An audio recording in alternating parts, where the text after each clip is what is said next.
Good morning students. बच्चों +2 class में हमारा चैप्टर चल रहा है एटम।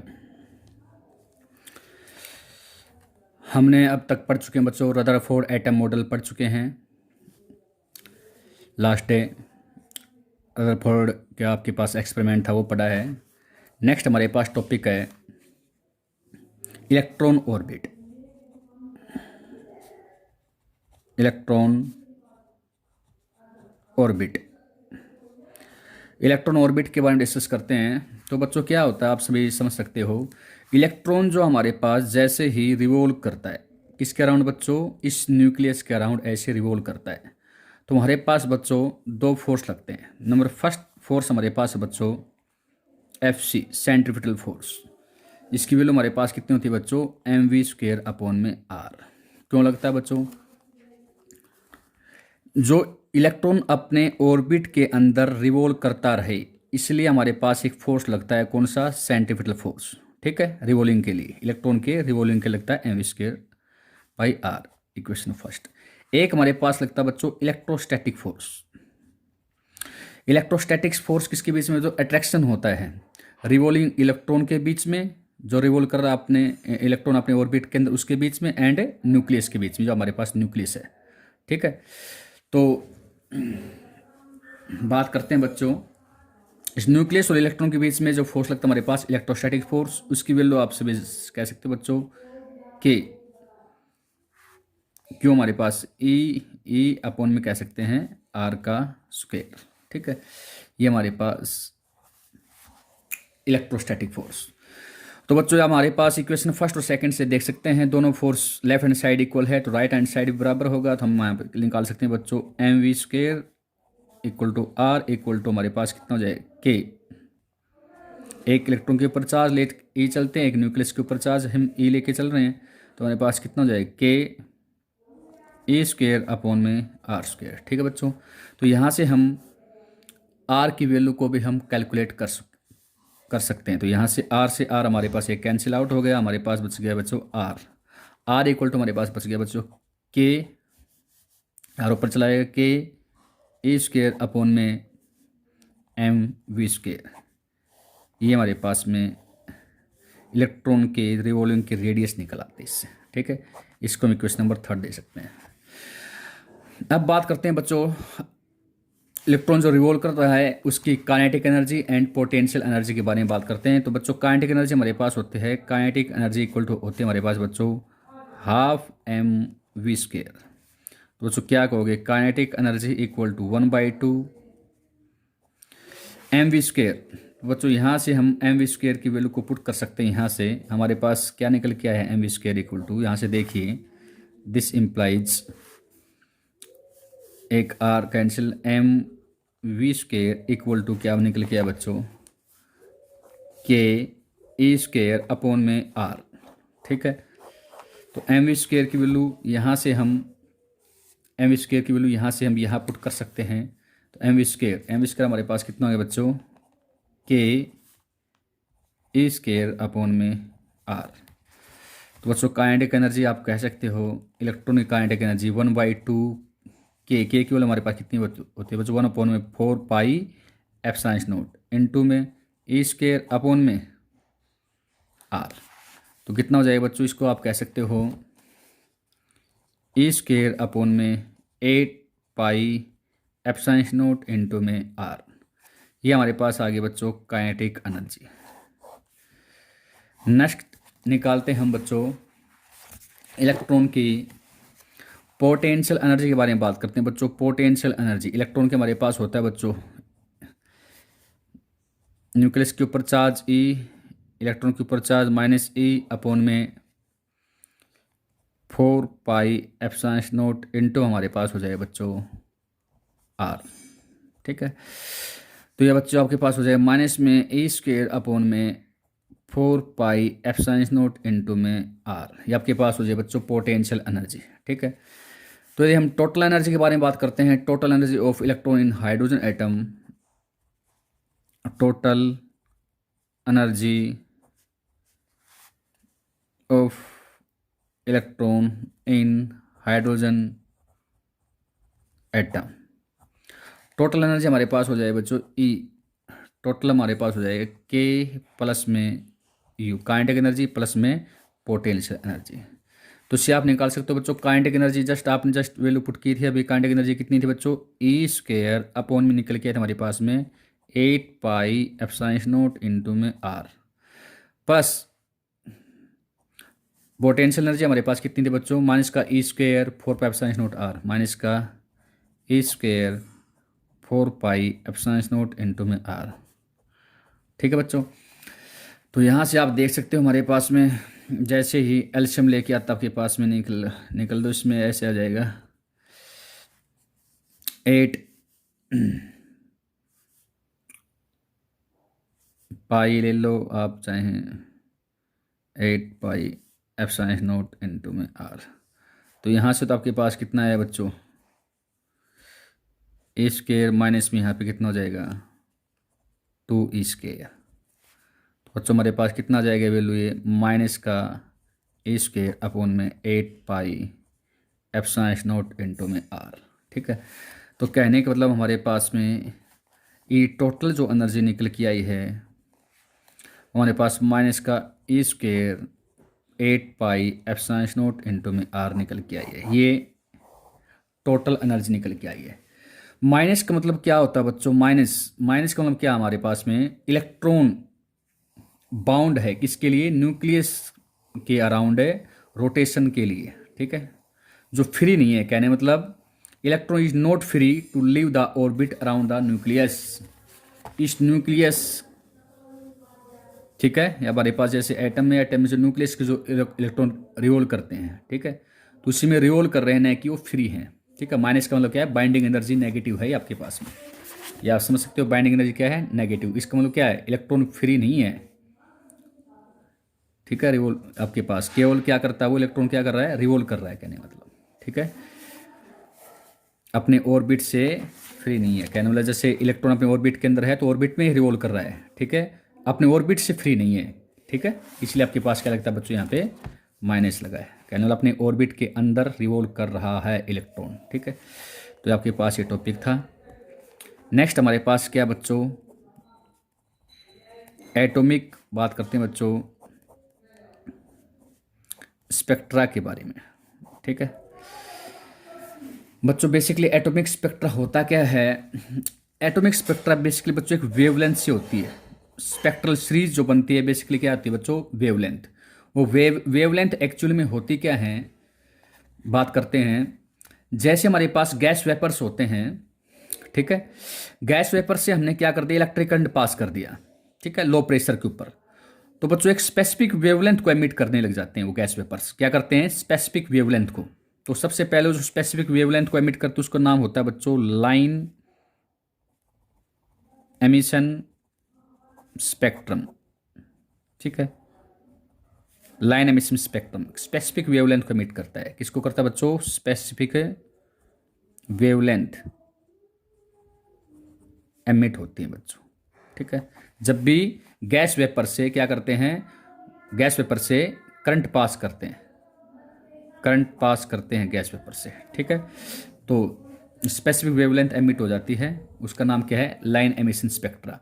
बट बच्चों जैसे ही उसमें से क्या है, एक्चुअली में ये कंप्लीट वेवलेंथ को एमिट नहीं करता है, ये कुछ एक को एमिट करता है, कुछ ब्राइट को, लेकिन जो मेनली आपके पास हमारे पास बैकग्राउंड आता है वो डार्क आता है। ठीक है, अब क्या करते हैं, जैसे यदि हमने व्हाइट लाइट पास किया, क्या कि बच्चों व्हाइट लाइट पास करते हैं, व्हाइट लाइट पास किया हमने, किस में पास किया, व्हाइट लाइट गैस वेपर्स में से। ठीक है, गैस वेपर्स में से पास करते हैं व्हाइट लाइट, तो जो आपके पास मिसिंग आपके पास कुछ स्पेक्ट्रल लाइन थी वो भी आपके पास एमिट करना स्टार्ट कर देता है। ठीक है, तो उसका नाम आपके पास आता है बच्चों, नाम उसका होता है line absorption, line absorption spectra बोलते हैं, या स्पेक्ट्रम कह सकते हैं। जो एब्जॉर्ब हुई थी वो भी उसने क्या कर दिया है, एमिट कर दिया है। ठीक है, एक प्रकार की, फिर से कहते हैं बच्चों, स्पेक्ट्रा एक प्रकार की वेवलेंथ ही होती हैं जो गैस वेपर से निकलती हैं। गैस वेपर में सबसे पहले हमने करंट पास किया तो कुछ एक आपके पास में स्पेक्ट्रल लाइन निकल आई हैं आपके पास वेवलेंथ की। ठीक, कुछ एक मिसिंग थी। जो मिसिंग वेवलेंथ थी वो कब निकल के आई बाहर? वाइट लाइट पास करने से। जैसे वाइट लाइट पास करते हैं गैस वेपर से तो मिसिंग वेवलेंथ भी निकल, उसका नाम क्या आ गया बच्चों? Line absorption spectra. ठीक है, तो बच्चों जैसे मान लीजिए हम हाइड्रोजन एटम्स के बारे में बात करते हैं तो ये ऐसा कुछ कहता है, थोड़ा सा हल्का सा बताते हैं। ये स्पेक्ट्रल सीरीज ये पहले बहुत क्लोज हैं स्पेसिंग के बीच में। स्पेक्ट्रल इसको लाइमन बोल दिया है, लाइमन सीरीज के नाम से डिनोट किया है। ठीक है, देन आफ्टर बात करते हैं कुछ वेवलेंथ, इसकी कुछ डिस्टेंस इसकी रेंज होती है लगभग 1 to 2 मिलीमीटर नैनोमीटर में होती है बच्चों इसकी रेंज, नैनोमीटर में 1 to 2 नैनोमीटर में। उसके बाद में थोड़ा सा और आगे बात करते हैं तो ये देखना ब्लैमर सीरीज के बारे में बात करेंगे। अलग अलग साइंटिस्ट ने नाम दिया अपने अपना, तो हल्की आपकी पास स्पेसिंग थोड़ी बढ़ गई है, देखो स्पेसिंग बढ़ जाएगी। ठीक है, इसकी कुछ रेंज आपके पास 346 के बारे में बात कर सकते हैं, या 346 नैनोमीटर आपके पास होती है इसकी। ठीक है, ये आपके पास ब्लैमर दे देगा। ठीक है, ब्लैमर सीरीज। नेक्स्ट आपके पास बात करें जैसे पास्सन के बारे में बात किया तो आपकी पास स्पेसिंग बहुत ज़्यादा है। देखो आपके पास इसमें हल्की सी स्पेसिंग थी, इसमें स्पेसिंग बहुत कम है, इसमें थोड़ी हल्की आपकी पास स्पेसिंग हो जाएगी बच्चों बहुत ज़्यादा। ये देखिए बहुत ज़्यादा स्पेसिंग दिखा देंगे हम इसको। ठीक है, तो जो स्पेक्ट्रल वेवलेंथ निकली है उसके बाद में ये आपके पास क्या है, इसका नाम दे दिया बच्चों पास्सन। एक साइंटिस्ट है उन्होंने अपने नाम के ऊपर दिया है पास्सन, जिसके ऊपर काम करे थे। पास्सन सीरीज बोलते हैं इसको। ठीक है, तो बच्चों ये आपके पास है। ठीक है, जैसे जैसे स्पेसिंग बढ़ती जाती है वैसे इसकी रेंज भी बढ़ जाती है। यहाँ पे रेंज लिख सकते हैं लास्ट में 18 आपके पास लगभग रखते हैं 75 नैनोमीटर की रेंज रहती है। ठीक है, तो स्पेक्ट्रल सीरीज ये क्या एक्चुअली स्पेक्ट्रल सीरीज हैं जो अलग अलग वेवलेंथ की, जो हमारे पास में वेवलेंथ निकली थी गैस वेपर से, उन वेवलेंथ की सीरीज को हमने क्या कह दिया है? स्पेक्ट्रल सीरीज कह दिया है। ठीक है, तो बच्चों हमारे पास में ये पढ़ा हमने। ठीक है, अब बेसिकली बात करते हैं बच्चों एक फार्मूला के बारे में, उसके बताते हैं। वो हमारे पास होता है बच्चों इम्पेरिकल फार्मूला बोलते हैं इसके वेवलेंथ की निकालने के लिए। एक इम्पेरिकल फार्मूला दिया है, हम बताते हैं उसको। डिनोटेशन फार्मूला का होता है बच्चों 1 में lambda equal to R into में 1 में 2 स्क्वायर माइनस में 1 में n का स्क्वायर। ठीक है, तो ये हमारे पास इसका नाम है बच्चों इम्पेरिकल फार्मूला। किसके लिए, क्या करने के लिए? वेवलेंथ को निकालने के लिए। जो स्पेक्ट्रल सीरीज हैं उनकी वेवलेंथ को डिनोट करने के लिए, निकालने के लिए हमारे पास क्या है? इम्पेरिकल फार्मूला दिया है। इम्पेरिकल फार्मूला बोलते हैं हम। ठीक है, इम्पेरिकल फार्मूला। ठीक है, तो बच्चों बात करते हैं बेसिकली इम्पेरिकल फार्मूला में है क्या। बेसिकली आर के बारे में बात करते हैं। ये आर हमारे पास बच्चों एक कांस्टेंट है जिसका नाम क्या है? रेडबर्ग कांस्टेंट बोलते हैं इसको। रेडबर्ग कांस्टेंट नाम है इसका। और बच्चों इसकी एक फिक्स वैल्यू कह सकते हैं। ये हमारे पास होती है बच्चों कितनी? 1 पॉइंट रेडबर्ग के आपके पास ले सकते हैं 1.0 के आसपास होते हैं, 1.09 कह सकते हैं, 1.09 इंटू 10⁻⁷। ठीक है, पर मीटर कह सकते हैं।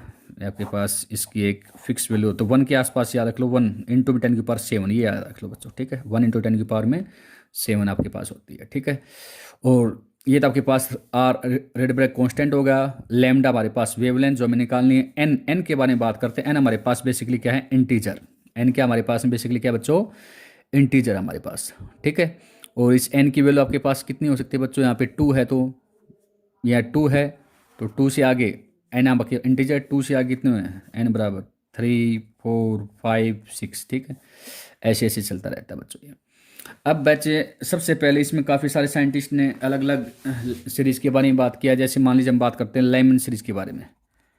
लेमन, तो ध्यान रखना लेमन आपके पास इसको डिनोट किया 1 में lambda equal to R into में 1 में 1 स्क्वायर माइनस में आपके पास हो जाएगा बच्चों 1 में n का स्क्वायर। यहाँ से ध्यान रखना है लेमन का आपके पास कितना है? यहाँ पे 1 से स्टार्ट करना। ठीक है, और यहाँ पे n कितना हो जाएगा? 1 से आगे कितना बच्चे? 2 3 4 n इंटीजर हो जाएगा लेमन ने। उसके बारे में जैसे बात करते हैं पास्सन ने। ठीक है, पासन सीरीज के बारे में बात करते हैं।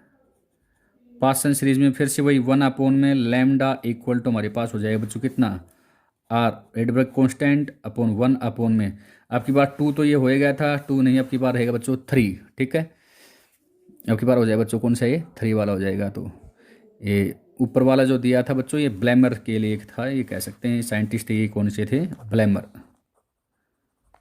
ब्लैमर साइंटिस्ट ने दिया था। ठीक है, तो लेमन ब्रेमन पासन के बारे में बात करते हैं तो पासन में लिखा जाएगा बच्चों 1 में लैम्डा आर इंटू 1 में अब की बार यहाँ पे कितना हो जाएगा बच्चों 3 का स्क्वायर हो जाएगा -1 में एन स्क्वायर। अब की बार एन हमारे पास कितना है, इस 3 से आगे, 3 से आगे कितना बच्चों 4 5 6 हो सकता है। ठीक है, तो ये आपके पास लेमन पहले वाला आपके पास दिया था किसमें, ब्लैमर ने दिया था, अब की बार किसने दिया बच्चों, पासन ने। ठीक है, ऐसे हमारे पास चलता रहता है। ठीक है, तो बच्चों एक और भी आपके पास पी फंड के बारे में बात करते हैं, एक साइंटिस्ट थे, पी फंड सीरीज के बारे में पूछ लिया जाता है कई बार, तो लिख सकते हैं हमारे पास पी फंड सीरीज के बारे में बात करते हैं, पी फंड सीरीज। तो बेसिकली हम बात करते हैं जब पी फंड सीरीज के बारे में, पी फंड ने आपके पास दिया बच्चों 1 में लैम्डा इक्वल टू हमारे पास है आर इंटू में 1 में 5 का स्क्वायर -1 में n का स्क्वायर, और यहाँ पे n बराबर हमारे पास कितना बच्चों, ये दिया है। ठीक है, n बराबर हमारे पास कितना बच्चों, फिर से वही इसके आगे की स्टार्ट हो जाएगी तो कितना कहोगे, यही पी फंड सीरीज में 1 lambda equal to R into 1 5 है, 5 से आगे n बराबर 6 7 8। ठीक है, इससे आगे चलते रहिए पी फंड सीरीज के बारे में। ठीक बच्चों, ये आपके पास चलती रहती है। यदि हमें यहाँ पे फ्रिक्वेंसी को डिनोट करना है तो फ्रिक्वेंसी निकाल सकते हैं बच्चों कैसे, न्यू बराबर हमारे पास होता है बच्चों c बाई लैम्डा से। हमारे पास वेवलेंथ आ गई है, c है, लाइट की स्पीड हमें पता है, फ्रिक्वेंसी आप निकाल सकते हो, न्यू बराबर होता है बच्चे c बाई लैम्डा के। ठीक है, तो आपके पास टॉपिक था बच्चों, टॉपिक नाम था क्या, स्पेक्ट्रल सीरीज के बारे में कहते हैं। नेक्स्ट हमारे पास टॉपिक बच्चों लिमिटेशन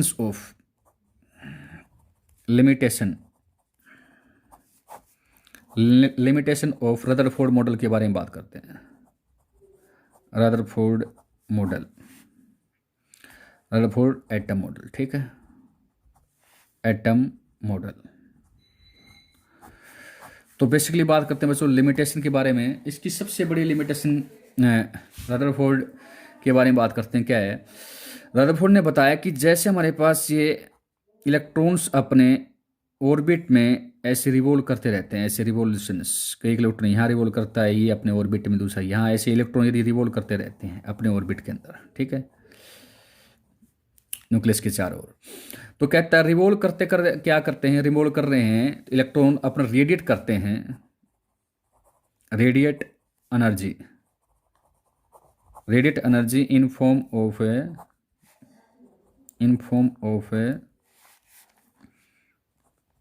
EMW इलेक्ट्रोमैग्नेटिक वेव के फॉर्म में।